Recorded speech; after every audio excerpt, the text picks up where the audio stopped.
The city was alive with lights. Expensive cars moved fast on the wide roads. Tall glass buildings touched the night sky.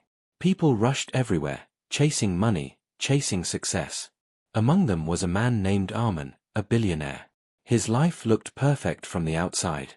He had everything a person could dream of: luxury cars, big mansions, servants at his call, and power in every business deal. But inside, Arman felt empty.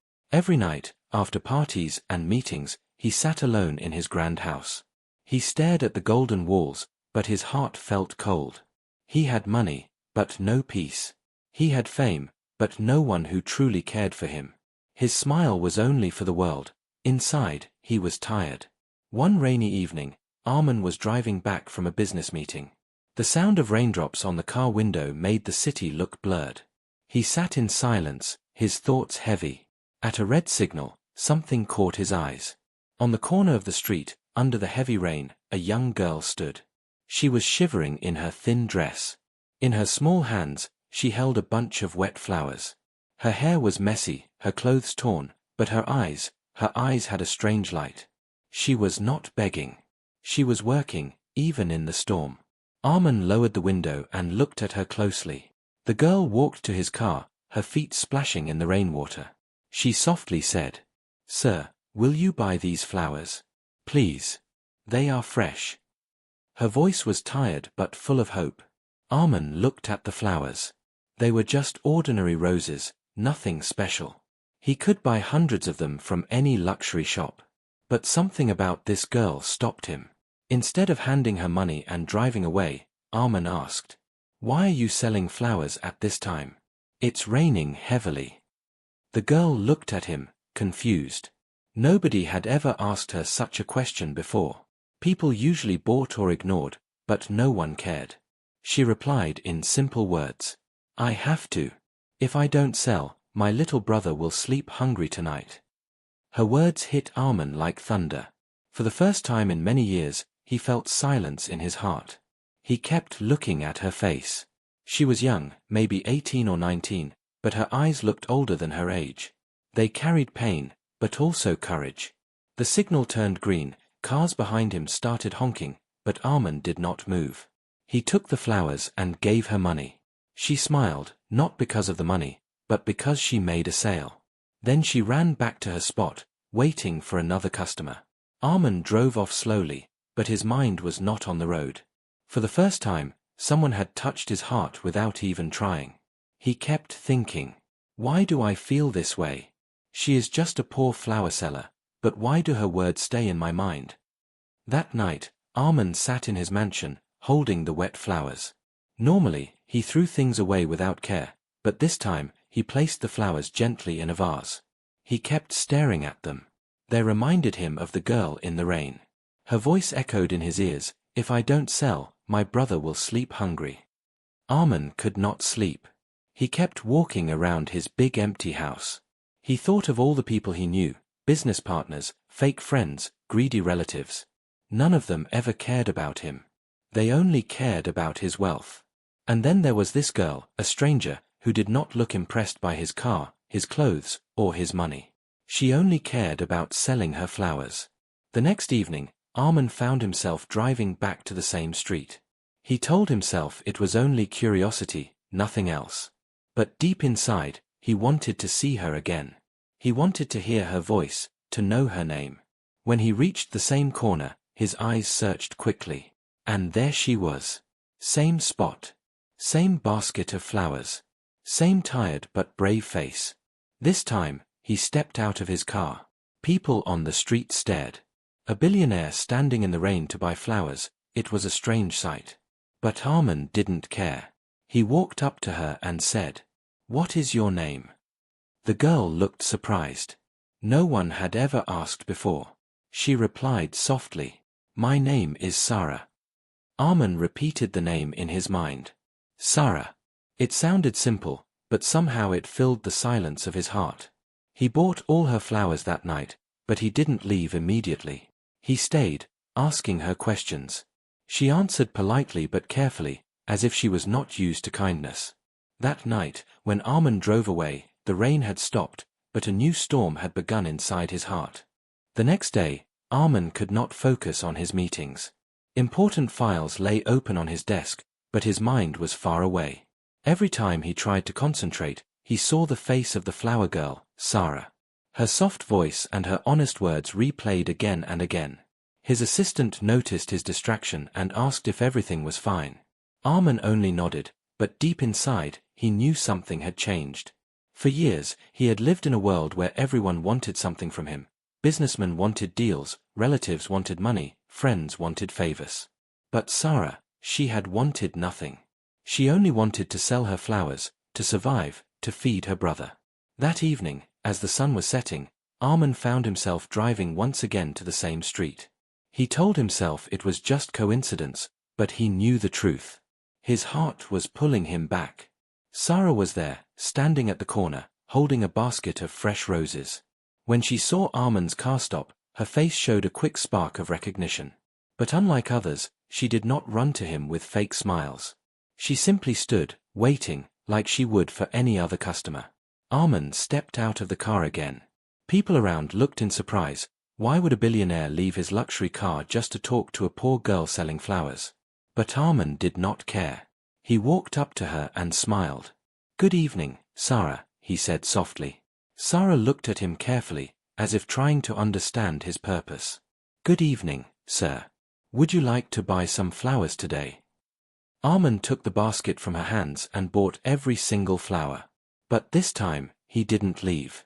He asked, "Do you always stand here, even in the rain?" Sarah nodded. "Yes. I come every day. If I don't work, my little brother will suffer. I cannot let him starve." Her words were simple, but they carried a strength Arman had never seen. He asked gently, "Where are your parents?" For a moment, Sarah's eyes grew heavy. She lowered her gaze. "They both died years ago. Since then, I take care of my brother. He is still young, but he studies hard. I sell flowers so he can go to school." Arman felt a strange ache in his chest. He had never known this kind of struggle. Money had always solved his problems. But here stood a girl, fragile in appearance yet stronger than anyone he had met. "You are very brave," Arman whispered.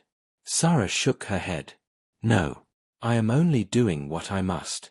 Life does not give us choices." There was silence between them, broken only by the noise of the street. Arman wanted to say more, but he stopped. He realized Sarah was not a person who enjoyed pity. She did not want sympathy. She only wanted dignity. That night, as Arman drove away with the basket of flowers beside him, he felt respect growing in his heart. It was not just curiosity anymore. He wanted to know more about this girl, about her life. The next few days, Arman kept returning. Sometimes he bought flowers, sometimes he only stood and talked. Sarah remained polite but distant. She treated him as any other customer, no matter how expensive his car or how fancy his clothes were. This surprised Arman. People usually tried to impress him, to flatter him, to use him. But Sarah remained the same, simple, calm, and honest. One evening, Arman tried to give her extra money for the flowers. Sarah looked at him with firm eyes. "Please, sir," she said, "I sell flowers, not pity. If you want the flowers, you pay. But don't give me money for nothing." Arman was shocked. Nobody had ever refused his money. Everyone wanted more from him, but this poor flower seller refused what others begged for. "Why?" he asked quietly. "Because respect is worth more than money," Sarah answered. "If I take your money without giving you flowers, I will lose my respect. And I cannot let that happen. Not for me, not for my brother." Her words struck Arman's heart like lightning. That night, he could not sleep again. He kept hearing her voice, "Respect is worth more than money." Days turned into weeks. Arman found himself waiting for the evenings, just so he could meet Sarah. He didn't understand why, but her presence gave him peace. She never asked about his wealth, never cared about his cars or his mansion. She only spoke about small things, her brother's school, the flowers she sold, the beauty of the rain, the hope of tomorrow. And every time she spoke, Arman felt alive. But slowly, rumors began to spread. People on the street whispered when they saw a rich man visiting a poor flower seller again and again. Some laughed, Some judged, some even insulted Sarah behind her back. Sarah began to notice the stares. She felt uneasy. She had no time for nonsense talk, her life was already hard. One evening, when Arman came as usual, she looked at him with worried eyes. "Sir," she said firmly, "you should not come here anymore. People are talking. It is not good for me, and not good for you." Arman stood still, surprised by her words. His heart sank. For the first time, he feared losing something that had only just begun. After that evening, Arman stayed awake for long hours in his mansion. Sarah's words echoed in his mind, "You should not come here anymore. People are talking." He sat by the window, staring at the city lights. For the first time in years, he felt powerless. He was a man who could control business empires with one phone call, but here he was, helpless in front of a simple flower seller's decision. The next day, Arman tried to stay busy. He buried himself in meetings, documents, and phone calls. But no matter how much work surrounded him, his heart was somewhere else. He kept remembering Sarah's face, the way her eyes held pain but also strength, the way she refused extra money with dignity. He decided something. He could not let this end so quickly. He needed to know more about her. Not out of pity, but out of respect. That evening, instead of approaching her directly, Arman watched from a distance. Sarah stood at her usual corner, selling flowers. Some people bought from her, some ignored her, but she remained patient. After hours of standing, she finally packed a basket and began walking home. Arman followed quietly, keeping his car far behind. He wanted to see her world, to understand her struggle. Sarah walked through narrow streets, far away from the shining city lights. The road was broken, the houses were small and old. Finally, she stopped at a tiny one-room house. She opened the door, and a little boy ran out to hug her. Arman's heart softened. He could hear the boy's excited voice. "Sarah, did you bring food? I was waiting for you." Sarah smiled and handed him a small packet. The boy quickly opened it and began eating hungrily. Sarah watched him with love, her tired face glowing with relief. Arman stood at a distance, unseen, his chest heavy. For the first time, he saw the truth of her life. She was not just a flower seller. She was a sister, a guardian, a fighter. Every drop of rain she had faced, every night she had worked, was for that little boy. The next evening, Arman returned to her corner. Sarah looked at him with surprise. "I told you not to come," she said quietly. "I know," Arman replied. "But I couldn't stay away. I don't care about what people say. I only care about what I see in front of me." Sarah frowned. "And what do you see?" Arman looked into her eyes. "I see courage. I see honesty. I see someone stronger than all the people I know." Sarah was silent for a moment. Then she sighed. "You don't understand, sir.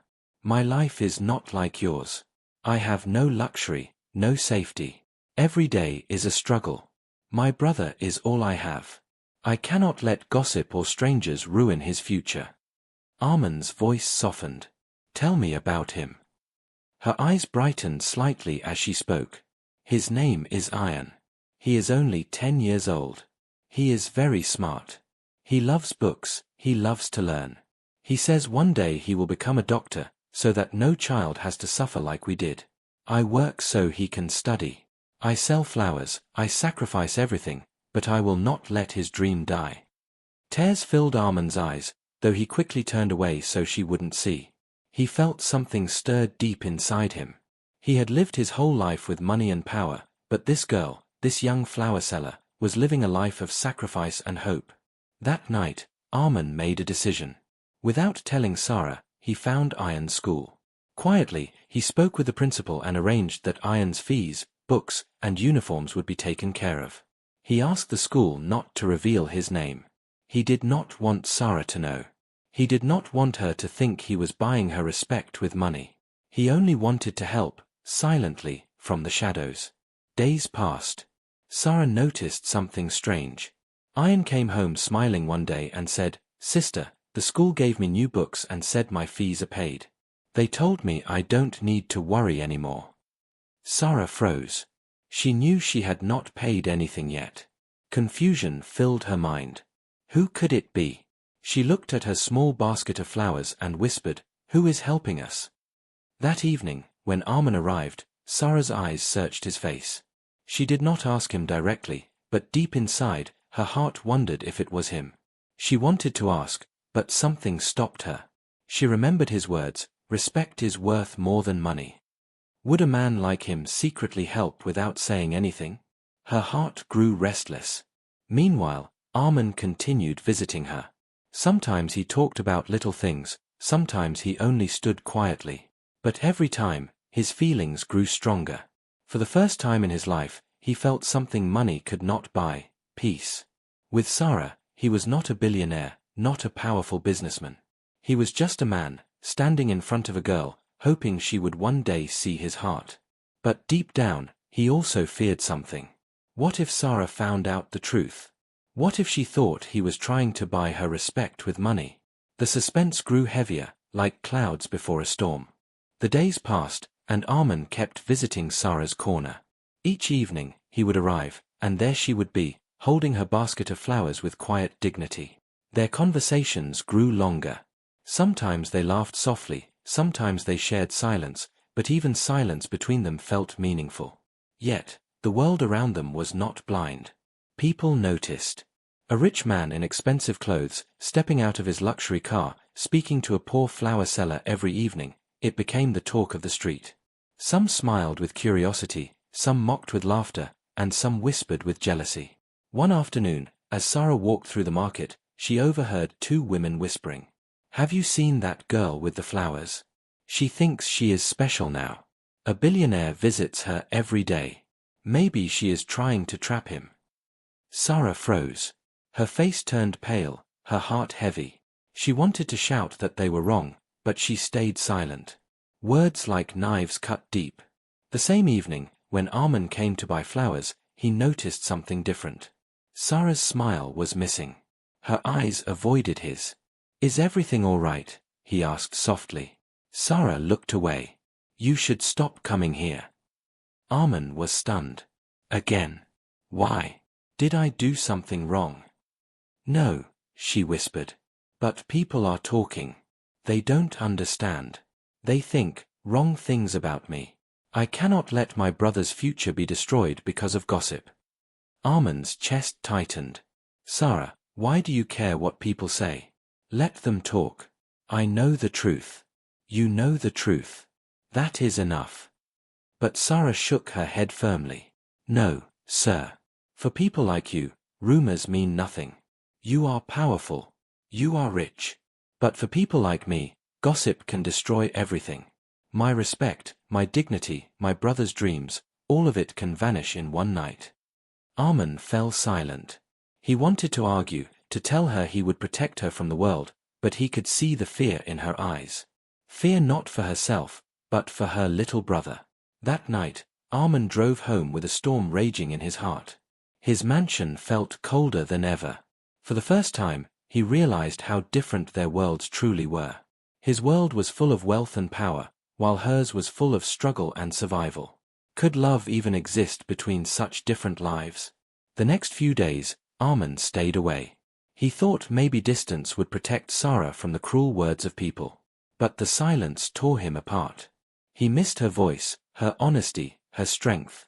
Every evening, he found himself staring at the clock, wondering if she was standing on that corner, holding her basket of flowers, waiting for customers. On the fourth evening, he could not take it anymore. He drove to her street. Sarah was there, as always. But when she saw him, she quickly looked away. Arman stepped out of his car. The people nearby began whispering again, but he ignored them. He walked up to Sarah and said, "Why are you avoiding me?" Sarah clenched her hands around her basket. "Because I have to. For my brother. For his future."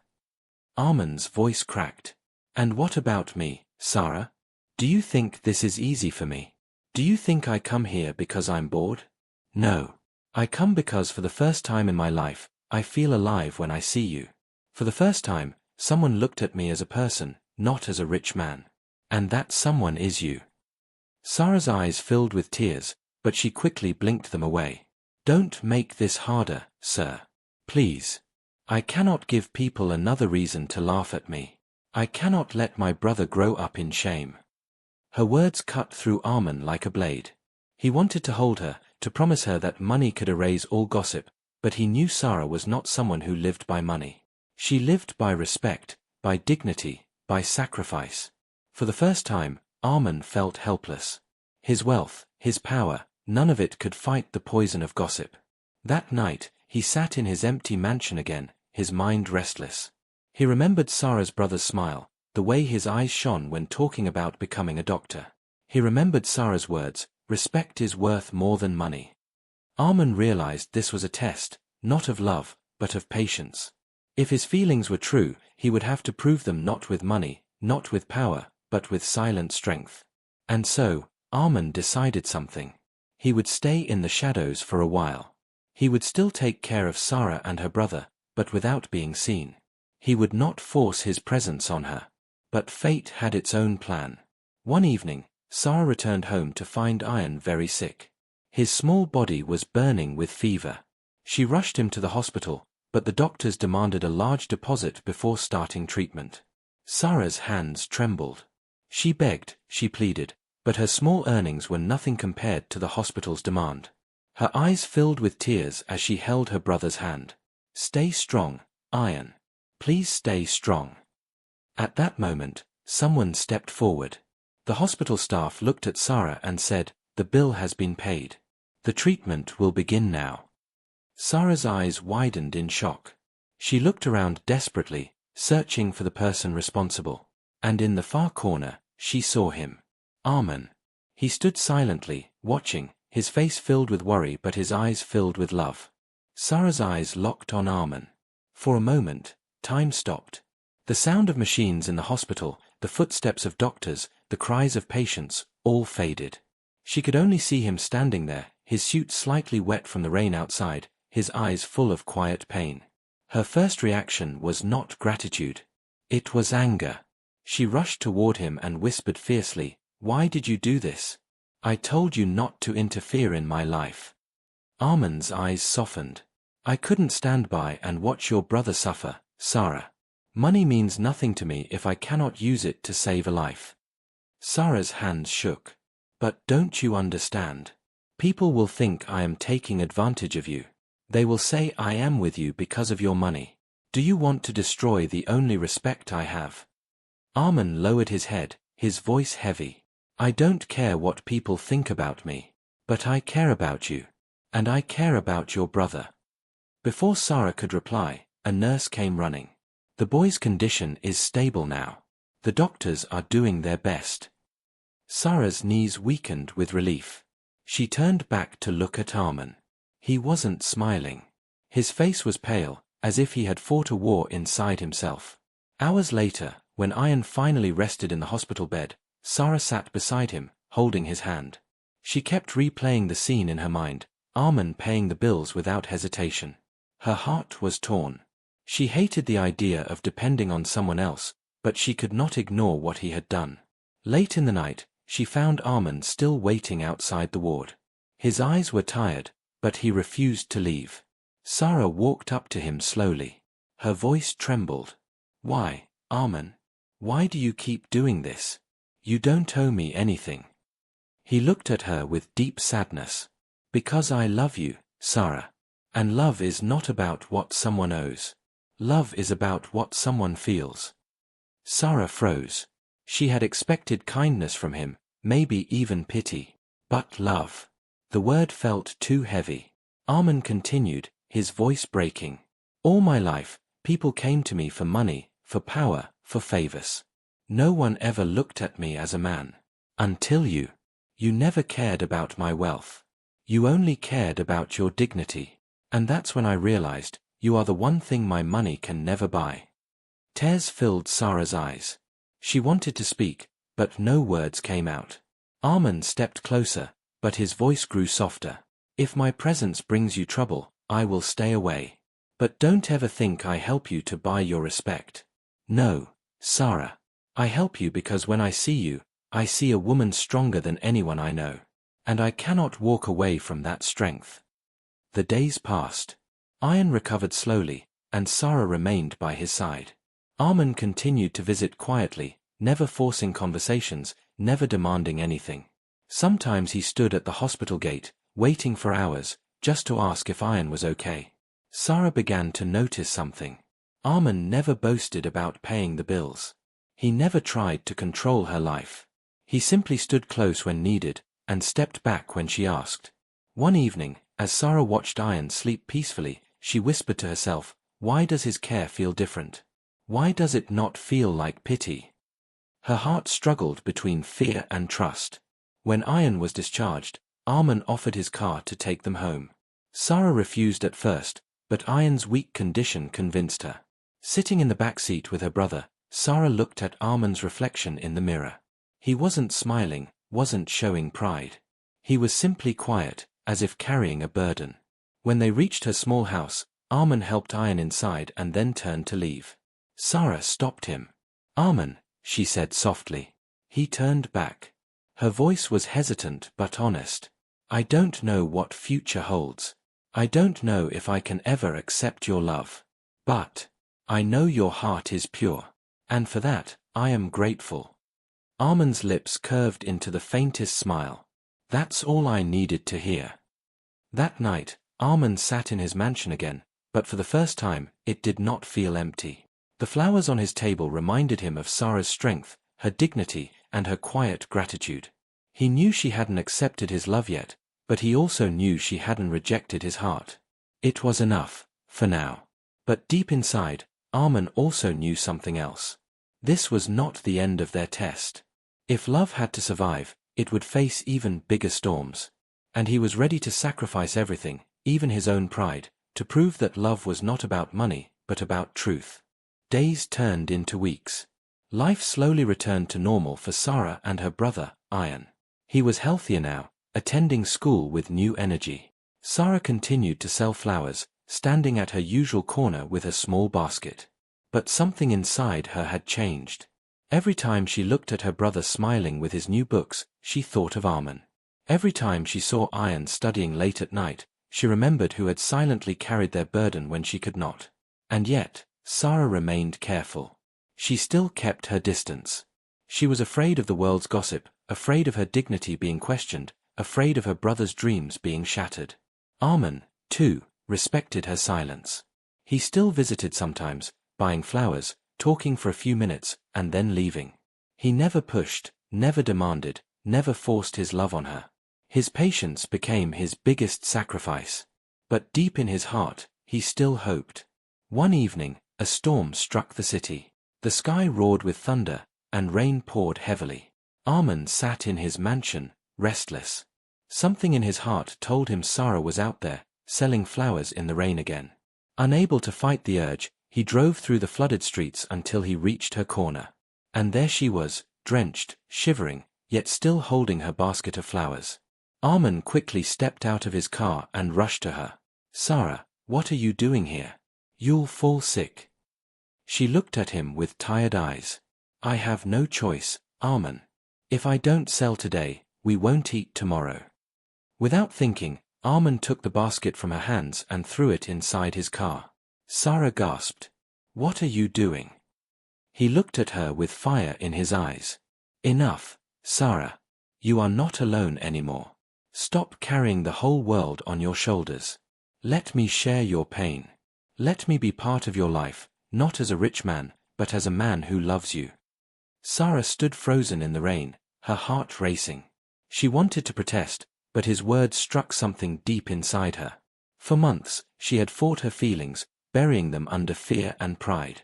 But now, under the stormy sky, she saw the truth in his eyes. Still, her voice trembled. "Arman, do you know what you are asking? Do you know what people will say? They will laugh at you.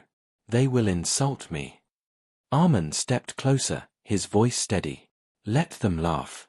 Let them talk. My whole life, people have judged me, for my money, my power, my choices. But for the first time, I don't care. Because for the first time, I have found something real." He gently held her trembling hands. "Sarah, money can buy everything, houses, cars, luxury, fake smiles.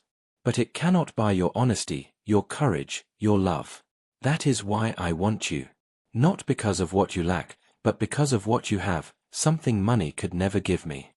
Tears streamed down Sarah's face, mixing with the rain. She whispered, "Why me, Arman? I am poor, I am simple. You deserve someone from your world." Arman shook his head. "No, Sarah. You are my world now." At that moment, Ian appeared at the doorway of their house, calling out for his sister. Sarah turned and saw her little brother watching them, his innocent eyes full of trust.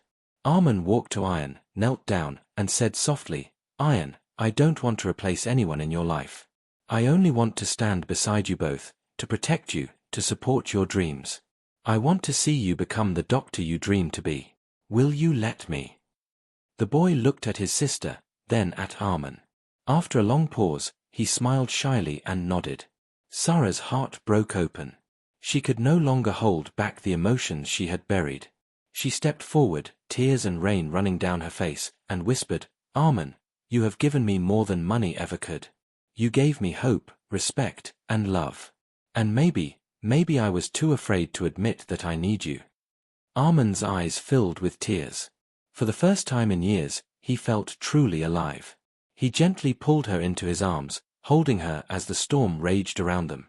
From that day forward, their lives changed. Arman still had his wealth, but it no longer defined him. He spent his days not in empty mansions, but in small streets, sharing moments with Sarah and Ian. He supported Ian's education, but always with respect, never making Sarah feel small. And Sarah, for the first time, allowed herself to dream, not just of survival, but of love. She realized that dignity was not lost by accepting help, it was only lost when love was false. But with Arman, love was pure. Their story became whispered in the city, not as gossip, but as an example, that true love is not built on money, but on sacrifice, respect, and honesty. One evening, as the sun set behind the city, Sarah walked beside Arman and Ian, their hands linked together. She looked at Arman with a soft smile and said, "You were right. Money can buy many things, but it cannot buy love." Arman squeezed her hand gently. "And that is why I never tried to buy it, Sarah. I only wanted to earn it." They walked on, not in luxury cars or grand halls, but on the same street where their story began, two souls and a little boy, proving to the world that the greatest treasure is love that money could never buy.